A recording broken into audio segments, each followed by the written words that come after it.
the fastest growing talk show podcast in America. Welcome to the Jay and Brian Show.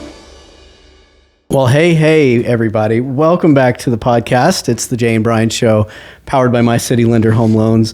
We've got a really special opportunity today to sit down with my new friend, Kim Slaughter. Kim is founder and CEO of a great organization called Together Saving Paws. The mission to find, rescue, and train dogs to become emotional support animals for survivors of human trafficking, as well as provide needed gear for canine law enforcement. Thus far, Together Saving Paws has provided more than 20 ballistic vests for canine law enforcement. Many of these canines are being trained to detect, and this is something new that I learned in doing research for our episode today. In addition to drugs, they're being trained to detect electronic storage devices, also known as ESDs, and Kim's going to really enlighten us more on that. These devices contain evidence of child pornography and child sexual exploitation. In my research, according to Major Canine Training Center, it's common, in quotes, it's common practice for persons involved in participating in child pornography and sexual exploitation to keep their conversations, pictures, videos, and other contact information on external storage drives, such as hard drives, jump drives, thumb drives, micro SD cards, which Kim has a great story about as well, and more if she would like to share it. And to make it difficult for law enforcement to discover these items, they're hidden away. They're not attached to the computer. Kim, thank you so much for being here. This is an important conversation to have. Human trafficking continues to be a huge issue in our world, and definitely here in the United States. And so welcome. Kim, welcome to the show. Well, thank you. Thank you for letting me be here. I appreciate it. Why don't tell our listeners a little bit more about yourself and how you came to start Together Saving Paws? Well, for work, actually how I make money, because Together Saving Paws is a true nonprofit, is I'm licensed agent, real estate agent, but mostly investing.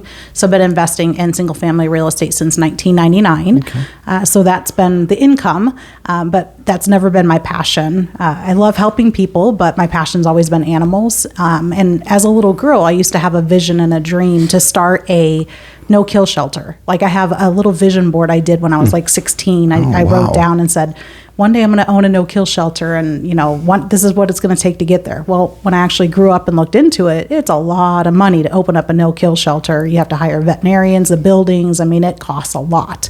So then I was like, man, what's the next best thing that I could do? So then I said, well, what about running a nonprofit? Mm-hmm. So originally Together Saving Paws was designed to be started to help no-kill shelters. So I wanted to raise funds to donate to those shelters. Then, as I was brand new, because this started in 2021, my husband and I belonged to a mastermind, and we went to this mastermind, and the CEO and founder of Operation Underground Railroad, which is into human trafficking, that's what they do. The CEO, Tim Ballard, actually came in and spoke to our group. There was about 20 of us in there. And he was sharing some stories of some rescues of these women where they go undercover. They went in, I can't say where it was, but they went in, and these women thought they were going to be trafficked by these underground people. Well, when they finally got them into a room and explained that they weren't being trafficked, they're actually being rescued, he played the audio clip of it, and I still get my gosh, tears. Just remembering what they went through and how happy they were that they were getting rescued. And I lost it. And that's when I was like, man, how can my nonprofit team up or do something with human trafficking? So going into that, I was very diligent on reaching who I could reach within Operation Underground Railroad, just kept beating the phone. Finally got a hold of somebody in their aftercare program, and we discussed a couple of ways that I could help with, which we'll get into. So that's kind of how I partnered up and teamed up with them, but I'm not exclusive just with them. It's really any human trafficking or domestic violence situations. Okay. Well, why don't you tell us more about the canine, the ballistic vests, and what you've been doing with those dogs, and what you know about the ESDs and that whole part of it. Okay. So specifically right now, Operation Underground Railroad gets these Labradors. They pay a pretty penny for them. They are all sponsored through Operation Underground Railroad. The dogs are then sent to Indianapolis, and they're all trained by a gentleman named Todd Jordan for Jordan Detection. And he trains these dogs how to sniff out an electronic storage device. So an electronic storage device is a cell phone, a laptop, an SD card, a computer, anything that has those in. It's a chemical that keeps those devices from overheating. So is this a specific special training? Yes. That's done? Okay. Yes. So this is in addition to training the dog for drug Yes, so these detection? dogs. Yes, these dogs Okay. have nothing to do with drugs. They're only This is, ESD. wow. Oh, Okay. only So this ESD. is Oh, okay. specific. Yes. Okay. Yes, specific. So a lot of people don't know that canines in law enforcement usually have like their narcotic. They or have a their spe- they have a bites. specialty. Yeah. Exactly. So Okay. these dogs don't do narcotic bite, any of that. They're just for That's ESD. fascinating. And, and it's chemicals, Yes. substances that are in That's the these type smell. of Yeah, it storage keeps it devices. from it keeps it from overheating. Okay. So you and I can't smell Wow. the chemical. And Todd actually, the trainer explained to me, he's like, it was really hard because he always did arson for firefighting. That's what he used to train. Mm-hmm.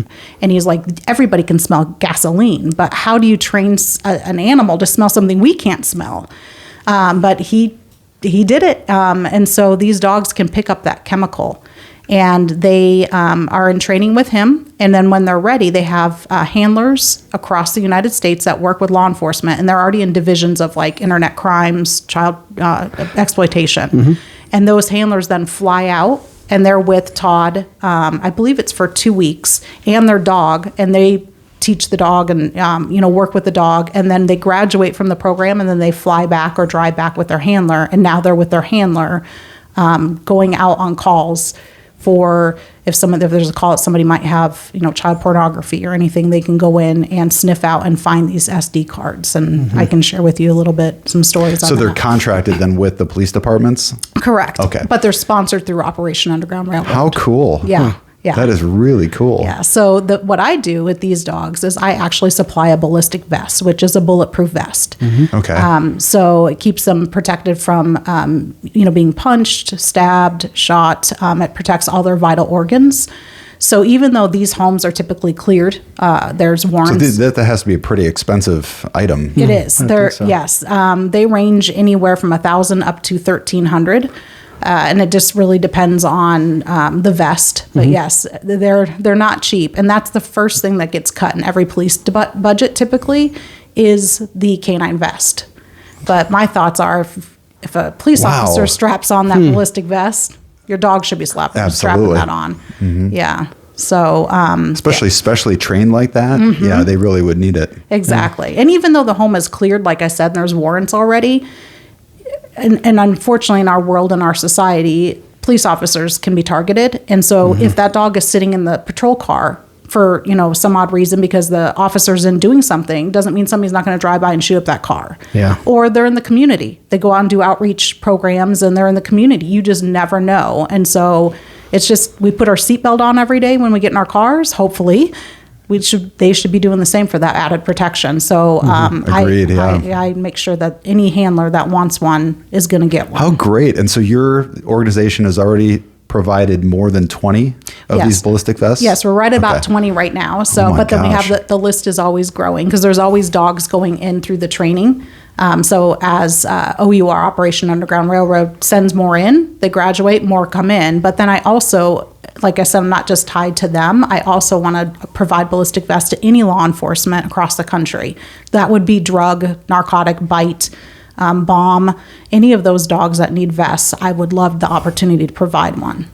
How great. Yeah, thank you. fantastic. What a great cause. I appreciate that. Thank you for doing that. Oh no, it's my passion. I want to protect as many as I can, and So more than 20 vests, and Yes. you said your organization, Together Saving Paws, started in 2021. Yes, but and you've really- already raised enough Yes. proceeds Yes. to contribute Provide over 20. 20. Yeah. That is That's that is awesome. incredible. Congratulations. well, thank you. Yeah, I definitely need funds though because Yeah. with more coming in, Yep. I can only keep. It's just me right now, so. It's word of mouth. The masterminds I belong to have been very supportive. One of the masterminds, Power Room, that I belong to, they've donated a lot of money. So I've been very blessed to work with other entrepreneurs who support my cause. Oh, excellent. Yeah, however we can help Well, I to get that appreciate cause it. in front of more people. Yeah. That's great. Thank you. That's great. Thank you. And so obviously these puppies are crucial in the fight against human trafficking and finding and rescuing victims. And I thought before we jumped into the conversation of human trafficking specifically that I would offer some stats and some quick facts, and I got this from the American Association of University Women, and a lot of the data comes out of the UN Office for Drugs and Crime Reports, but there's really two primary types of human trafficking: sex trafficking and labor trafficking. And it's estimated that 24.9, almost 25 million people a year are victims of human trafficking. According to the UN Office of Drugs and Crime, about 50% of that are victims of sexual trafficking. So, oh my gosh, labor is like forced work and forced things like that. And of course, women are overwhelmingly a target of the sex trafficking. It's according to this, about 71% of trafficking victims globally of sexual exploitation are women, and that's a huge number. And obviously it's a big thing, and it's still a huge thing in the United States. And I think a lot of people don't realize that.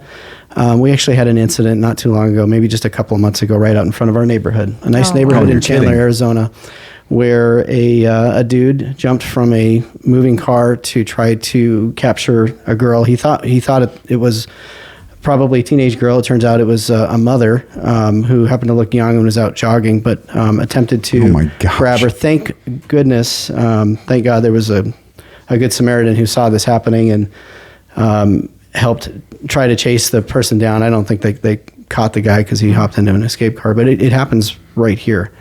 And I think people need to be aware of that, especially parents need to know that that's a thing right here. It's not just somewhere else in the world. And that internet, the internet is a deadly tool to young kids. They get on there and they have somebody, oh, you're pretty, and somebody with low self-esteem or not even low self-esteem is going to be open to that, and it's a scary statistic. That it's sad.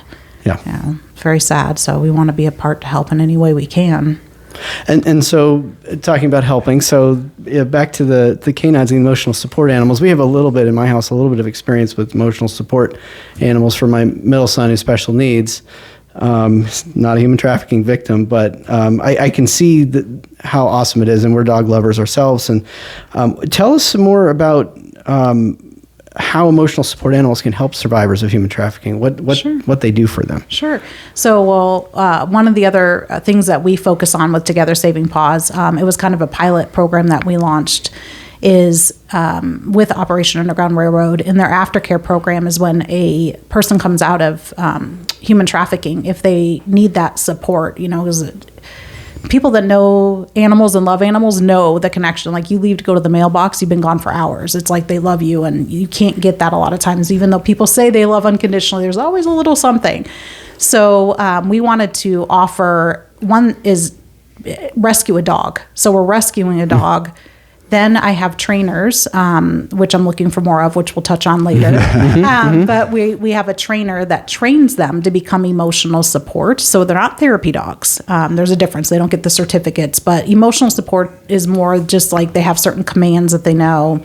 And so somebody will train them. So we're rescuing the dog, getting them trained, and then we're placing that dog with a survivor out of human trafficking. So we're saving a dog, but we're saving a human, a soul at the same time. And we've actually already done one of those, and I can share a little bit on that. Are those like a temporary placement, or is that like a permanent placement? Permanent. Okay. Yeah. So the one we did place, and the survivor has given permission for me. She actually did an interview with a local news station. So, but the dog we rescued was named Callie. She was trained, and then we placed Callie with Anai, who is out of human trafficking. So Anai, I don't want to even tear up just thinking about her, but when I met her, she was explaining to me, she had no reason to get up, no reason to get out of bed. She just, her life was more or less over. And when she got Callie, because she had dogs back a long time ago, and when she was trafficked, obviously she lost those dogs. And she always had a connection. And she always said, I connect more with animals than I do with people, because because of what happened to her with people. She's always just had more of a connection. So when we placed Callie, she told me every day, I have a reason to get up. I have a reason every day now. And the bond between them is it's amazing. And so we rescued Callie, the dog, but now we're also helping a survivor have that love and support that she deserves. I mean, what she went through, none of us could ever comprehend. So that was our first one. And how my nonprofit helps with that is we pay for the food, the vet care, and the adoption fees while the dog is with the trainer. Now, is she an adult survivor or Yes. adult survivor? Yeah, she was in her 20s, yes. Wow. Okay. But she was trafficked. She was adopted here out of Ukraine when she was a child, and that family is the one that did this to her. Oh my gosh. Yeah, it's sick. So That's horrific. Yeah, it is. And so I want to be able to provide a rescue trained emotional support to anybody that's gone through human trafficking, child exploitation, possibly domestic violence, anybody who's gone through what they've hell, more or less. Hopefully I can say that. Yep. They've gone through that, but they can now have that support. So we're rescuing that dog. And like I said, I think it's awesome because we're It's rescuing like a mutual, both souls. mutual rescue. Exactly. So That's pretty amazing. What are the traits that you look for, that the trainers look for when they're looking for dogs to rescue that would be a good fit for this? So what I've been told from trainers, is I'm not a trainer, is that when they go to either the rescues or shelters, they want to make sure they will, take the dog home typically, because a dog's personality can change a lot from when they're in an environment like a shelter or rescue going to a home. So they usually like to have them at home and make sure that they can actually listen to the commands. They pick up on the commands. They usually do like a food test to make sure if they put their hand down there, they're not going to get bit. How are they with other dogs? How are they with kids? How are they with, women, men? So they look at that and then make sure that it's going to be a trainable dog, and not a dog that's not going to be a good fit for somebody. And so our goal is to actually have the survivor work hand in hand with the trainer from day one. So that way the survivor's actually helping with the training, because if the trainer does everything and all of a sudden the survivor, the dog might be like, well, who are you? Don't tell me what to do. Yeah. So we're trying to do that hand in hand going forward. Okay. And tell us again the organizations that Together Saving Paws has teamed up with to find the rescue animals and then also train them. So it was My Best Friend's Training here in Arizona, is one of the ones that I was working with. As far as the survivors, it's Operation Underground Railroad right now. Okay. And then I just met with another young lady and I don't know if she wants me to say her foundation yet, but she has a foundation here. She's actually building a no-kill shelter on the reservation. And so that will be a place where people can, bring dogs if they don't want them anymore. But we are talking about when dogs come in, and she has so many people on the reservation that have had stuff happen to them that we can also do the same thing. Or I can get dogs from her area and then train those. She can help with the training and other people to get them to survivors of human trafficking. So, so that's another one. But I'm actually in need of trainers and other rescues that are open to having that affiliation across the United States. So I'm not just local here in Arizona. Okay. Now, Callie and I are here in Arizona, but the others, like I said, I'm open to all over the U.S. So tell us more about the impact that Lanai has had on Callie. The other way around. I know, yeah. It's funny. So Callie the dog, I know, it's confusing. It's confusing. It just, the connection she's had and like just her whole demeanor has changed. And the lady that works with her in the aftercare program hand in hand said she's a completely different person. She's That's just, awesome. 100% different person than she was. And I mean, when she And it looked makes at you me, wonder, like, how many more people need this kind of support? Oh, absolutely. Absolutely. I mean, even think about us. I'm not saying none of us have had stories in our life. Things happen, but that if you have an animal, that love that you get, and it's just they're happy to see you all the time. It doesn't matter. You could yell at them and then 2 seconds later they're wagging their tail. Like you cannot not love a dog. And if you don't, then sorry.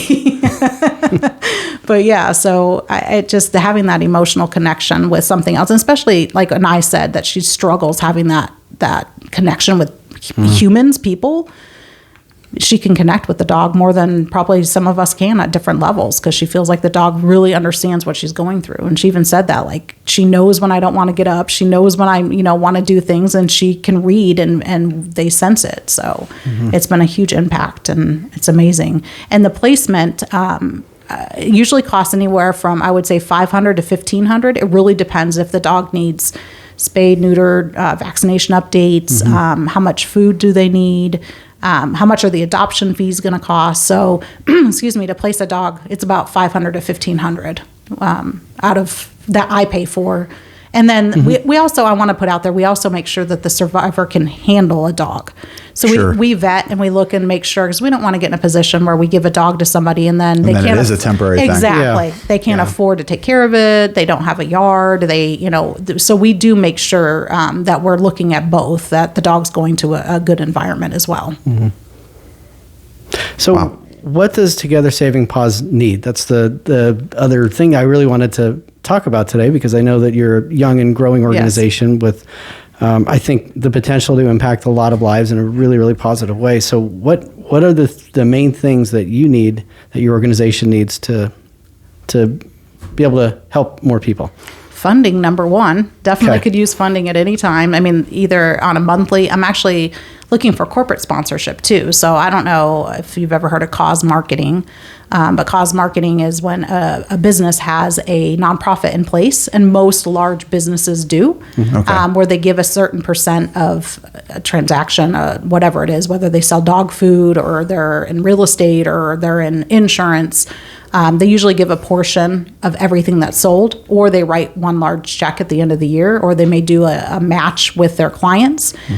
So it's crazy, you should Google this, but statistically, the younger generation will do business with somebody who does not do cause marketing. So if somebody actually has a charity behind their company, that person's more likely to go do business with them than the competitor who doesn't, because they love that feel of giving back. And so they feel like, hey, if I'm going to do transaction, I'm helping something else that's bigger and better than me. Makes sense. Yeah. So I'm looking for corporate sponsorship. So if there's any businesses out there that don't have a nonprofit, I want to make sure they're aligned with, that they enjoy dogs and, not just to say, because I want them to have the same passion. So that's one area. Another area is just typical funding, if somebody wants to do just a one-time donation or monthly.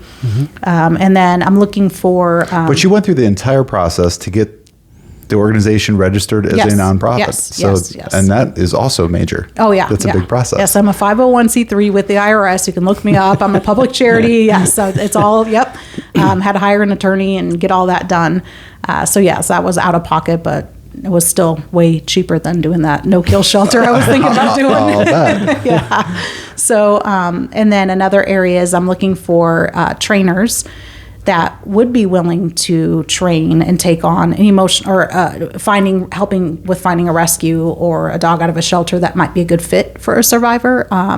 So anybody who wants to train, that would be their contribution. So I don't pay for the training part of it. They would have to be willing to do that part as their contribution. I would just take care of what I discussed with the food and the vet care.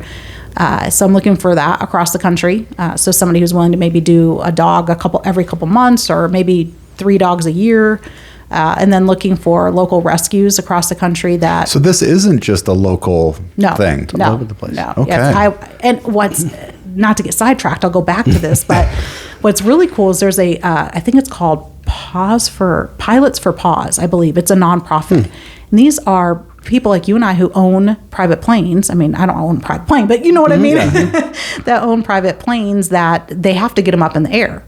So what they do is they actually will take like a dog from, let's say, like if I have a survivor in Chicago, they'll take the dog from here to, let's say, New Mexico, and then the next pilot picks him up and takes him And for a gets short him there. And they just, that is so gosh, isn't that that's cool? so cool. And they're a nonprofit, and they do it all for free from donations, obviously. So that's a company that I can utilize if, fantastic. Yeah. So if I have a dog that's trained here, I mean, ideally we want the survivor working with the trainer, but if we can't, then we still can get transportation and get the dog where it needs to go through that awesome foundation. So yes, I want to do it. So across. another partner pilots Yes. for paws. Yes. That's pretty awesome. Isn't that awesome? That is very This awesome. is really resonating with me. My son wants to be a pilot, and I've always wanted to be a pilot. And There you eventually, I'm go. going to get a pilot certificate, and that would be amazing to Yeah.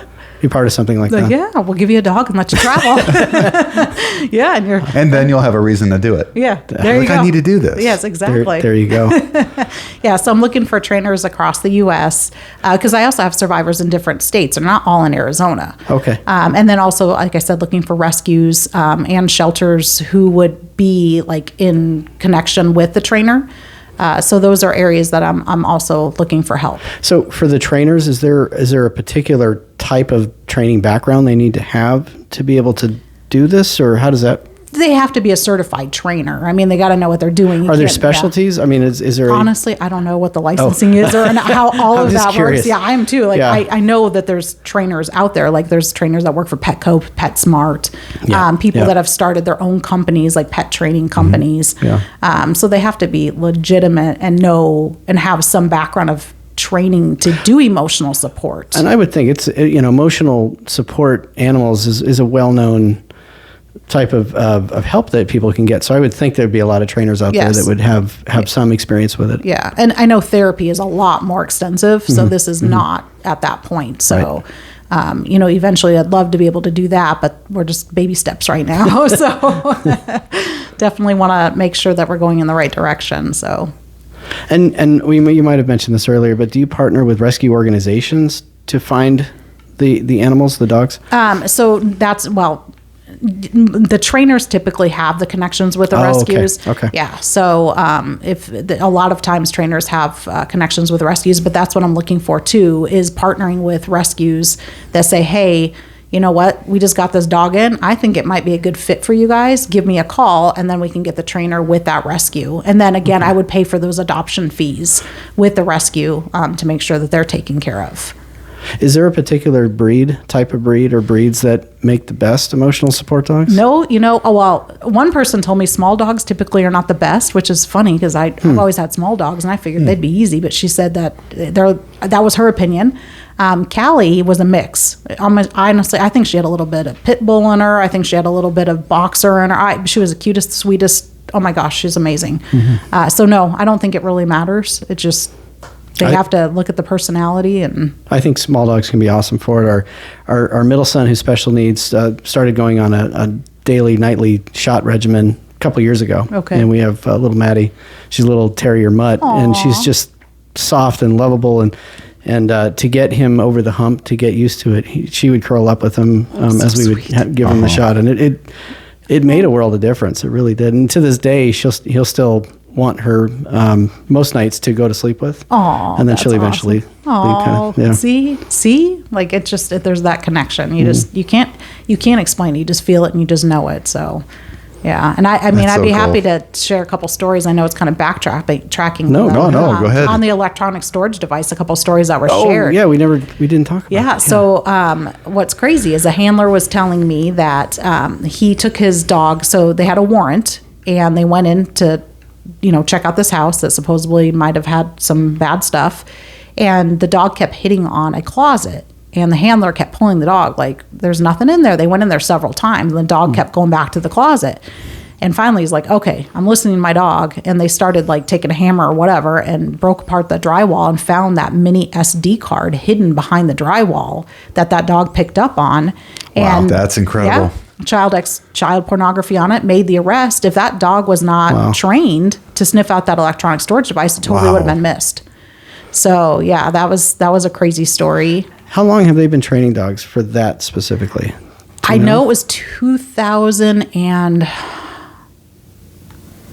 I want to say it's been a good 8 to 10 years. Okay, I so could be a good wrong, while but now. I know if you go to the Operation Underground Railroad's website, they might have something about the canines. There's a video that talks about when they got their first dogs and started it.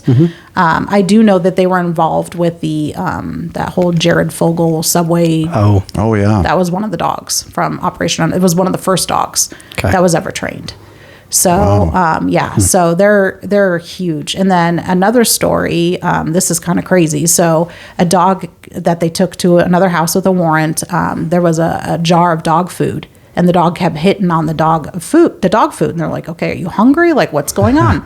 And so they finally dumped it, and inside was a quarter. Just looked like any ordinary quarter, but they're sitting here thinking, why is there a quarter in the middle of this dog food? And right next to it was like this ring. It almost looked like a wedding ring, and it looked like the same, dimensions of it. So they put it over Both of these were in the dog food? No, one was on the counter. The ring was on the counter, so they and the quarter was like sitting in the dog food. Oh my gosh. And so they put this ring around this quarter, and then they happened to hit it on the table. And when they did, it opened up, and inside that quarter was an SD card. So thank God that dog hit on that, and that these officers had the mindset to think, these two, that's why I could never be an officer, because I don't think I'd be like a ring, quarter, how do they go together? Let's go. Yeah. Exactly. So yeah, they found that, and they made the arrest. Well, it's great That's like they're finding the on the needle radar in the now that Yes. they know to look for that. Exactly. Yeah. It's insane what every day something new comes out where stuff can be hidden. And that's why these dogs are so important. And that's why they need to be protected. Yeah. Because we got to get these people off the streets. And they're lifesavers. And that's part of what this is all about, is just raising the awareness just for things like this. Yeah. And that's incredible. Oh, yeah. And certainly we're going to have links to everything in the description for Underground. Operation Operation Underground. A great organization. There'll be links there, and obviously links to Together Saving Paws. Okay, awesome. We want everybody to know about this and visit that website to make sure that they know what they can do to support you. Well, I appreciate that very much. Yeah, any support, even and volunteers too. If anybody is open to ever wanting to volunteer, maybe you don't have the funds, but it still tugs at your heartstrings. I could use volunteers. So tell us more about that. Yeah, so looking for volunteers that maybe want to help with events, because my goal is to do a couple events every year, or go to local PetSmarts, Petco's, or dog food places to talk to them about getting their support.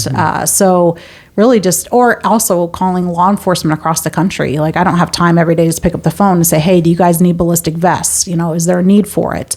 And helping with that area as well. Maybe helping find rescues, or maybe helping find trainers. So I definitely could use volunteers as well that just want to do this, and they can do it right from their home. There's no set hours, and so financially it doesn't work, but they still want to help. That would be great as well. Yeah. Awesome. Excellent.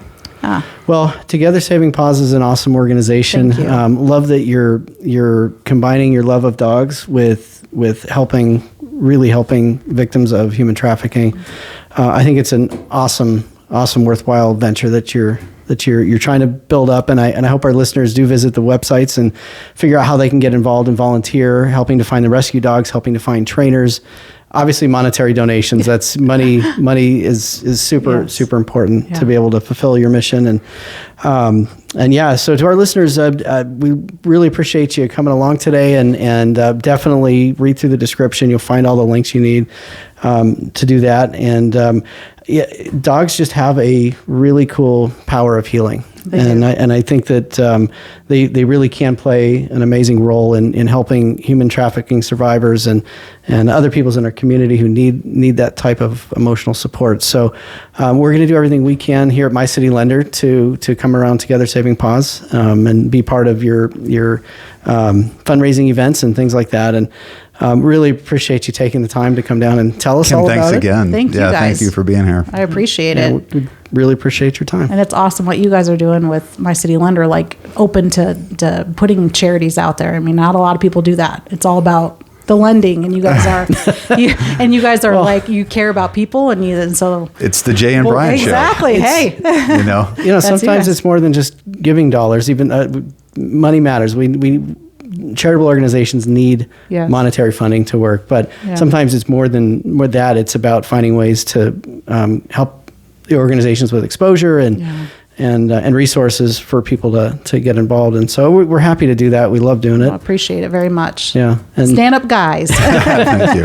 Well, and again, to our listeners, thank you so much for joining us today. Make sure you like and subscribe. That really will help an episode like this reach a lot more people who can potentially get involved with Kim and Together Saving Paws. So we really share it.